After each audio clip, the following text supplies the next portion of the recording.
नमस्कार। आज हम फरीदाबाद के महिपाल गार्डन से जुड़े काफी उलझे हुए मामले पे बात करेंगे जी। ये एक जमीन विवाद है जहां मतलब जंगल, कानून और कई कई दशक पुराने दावे सब आपस में उलझे हुए हैं। हाँ बिल्कुल। इसमें वन विभाग का नोटिस है, फिर महिपाल गार्डन का जवाब है और फिर प्रशासनिक आदेश भी बदले हैं। सही।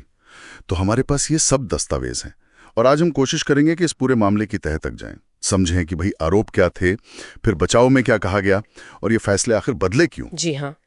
तो देखिए, शुरुआत हुई वन विभाग के एक नोटिस से। सीधा आरोप था कि महिपाल गार्डन ने संरक्षित वन भूमि पर, मतलब प्रोटेक्टेड फॉरेस्ट लैंड पर अवैध निर्माण किया है। अच्छा। और ये Punjab land preservation act PLPA 1900 और फॉरेस्ट कंजर्वेशन एक्ट FCA 1980 इन दोनों का उल्लंघन है। इसमें सुप्रीम कोर्ट के हालिया आदेशों का भी जिक्र था। ओके, तो चलिए इसे थोड़ा सिलसिलेवार देखते हैं। वन विभाग ने अपने नोटिस में साफ साफ क्या कहा था, मतलब किस बिना पर वो इसे अवैध कह रहे थे।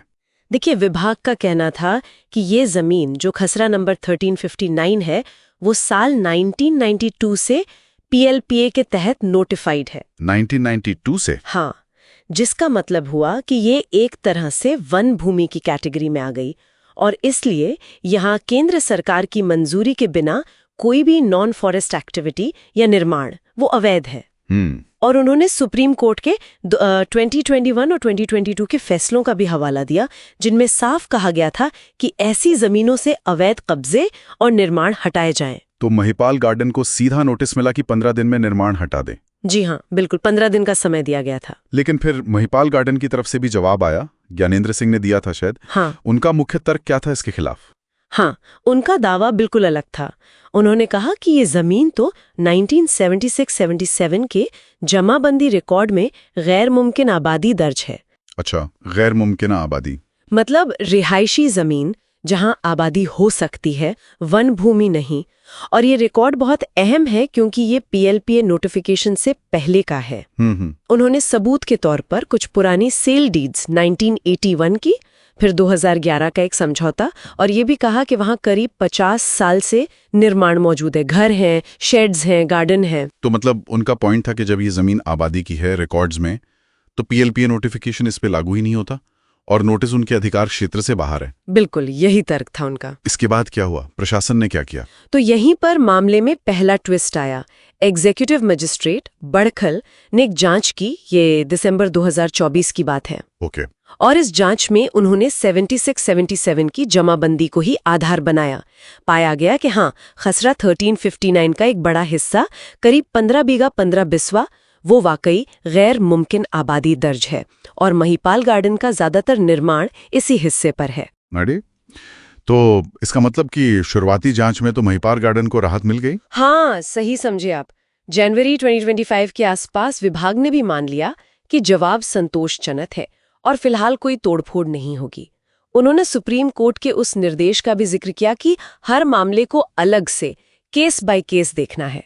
लेकिन ये राहत ज्यादा दिन नहीं चली है ना? क्योंकि बाद में इसी फैसले पर सवाल उठ गए। ऐसा ही हुआ, कहानी फिर पलट गई। बाद में एक रिव्यू हुआ और उसमें पाया गया कि वो जो 31 जनवरी 2025 का आदेश था, जिसमें महिपाल गार्डन को छूट दी गई, वो एक्चुअली प्रक्रिया के हिसाब से गलत था। उसमें कई खामियां थीं। अच्छा, क्या खामियां थीं? मतलब जब रिकॉर्ड्स उनके पक्ष में थे तो फिर आपत्ति किस बात पर हुई? देखिए, आपत्तियां कई थीं। पहली तो यही कि जिस कमेटी ने ये छूट दी, उसके पास ये अधिकार ही नहीं था कि वो बिना रेवेन्यू ऑफिसर के सर्वे के फैसला ले ले। प्रक्रियात्मक गलती। हाँ, और दूसरी और शायद सबसे बड़ी बात कि महिपाल गार्डन में बिना CLU यानी चेंज ऑफ लैंड यूज की मंजूरी के कमर्शियल एक्टिविटी चल रही थी, एक बैंक्वेट हॉल। ओह, कमर्शियल आबादी की जमीन पर? जी, जो कि हरियाणा कंट्रोल्ड एरिया एक्ट का सीधा उल्लंघन है। मतलब रिहायशी जमीन का आप व्यावसायिक इस्तेमाल नहीं कर सकते बिना इजाजत के। ये तो सीरियस बात है। और क्या दिक्कतें बताई गई? हाँ, और भी पॉइंट्स थे। जैसे एक आरोप ये भी लगा कि रिकॉर्ड्स में जमीन की कैटेगरी शायद गलत तरीके से बदली गई, पहाड़ से आबादी दिखाई गई। हालांकि ये रेवेन्यू रिकॉर्ड का मामला है, इसकी पुष्टि होनी चाहिए। अच्छा। फिर ये कि कमेटी ने ना तो जमीन का ठीक से सीमांकन मतलब डिमार्केशन किया, ना कोई साइट प्लान वगैरह देखा। और कमेटी में जो DTP एनफोर्समेंट के अफसर थे, डिस्ट्रिक्ट टाउन प्लानर इन्फोर्समेंट, जिनका काम ही अवैध निर्माण देखना है, उन्होंने भी इस कमर्शियल यूज पर आपत्ति नहीं जताई। इसे उनकी ड्यूटी का उल्लंघन माना गया। समझ गया। तो मतलब चिंता ये थी कि अगर ऐसे छूट दे दी तो फिर पीएलपीए एरिया में बाकी अवैध निर्माणों का क्या होगा? एक गलत मिसाल बन जाएगी। बिल्कुल सही पकड़ा आपने। डर यही था कि इससे दूसरे अवैध निर्माणों को बढ़ावा मिलेगा। इसीलिए अब मांग की जा रही है कि वो 31 जनवरी वाला आदेश रद्द किया जाए और खसरा 1359 में जो भी कमर्शियल निर्माण है, जैसे वो बैंक्वेट हॉल, उन्हें तोड़ा जाए। हाँ बिल्कुल, कमर्शियल स्ट्रक्चर्स को तोड़ने की बात है। और जो पुराने रिहायशी घर हैं उनका क्या?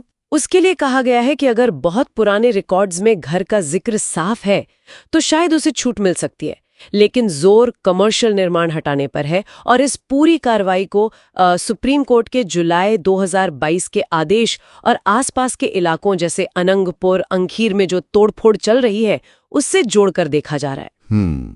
तो अगर हम संक्षेप में देखें, महिपाल गार्डन का मामला एक नोटिस से शुरू हुआ, पुराने जमीनी रिकॉर्ड्स के आधार पर राहत मिली। जी बिल्कुल, ये मामला साफ दिखाता है कि जमीन के दस्तावेज जैसे जमाबंदी कितने अहम हैं, साथ ही कानूनी प्रक्रियाओं का पालन करना कितना जरूरी है।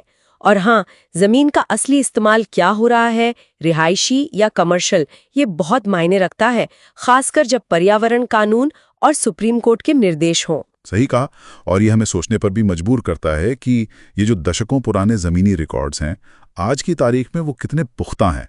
और जब विकास और पर्यावरण के नियम आमने सामने आते हैं तो ये प्रशासनिक प्रक्रियाएं कैसे संतुलन बनाती हैं या कहाँ चूक जाती हैं, ये एक बड़ा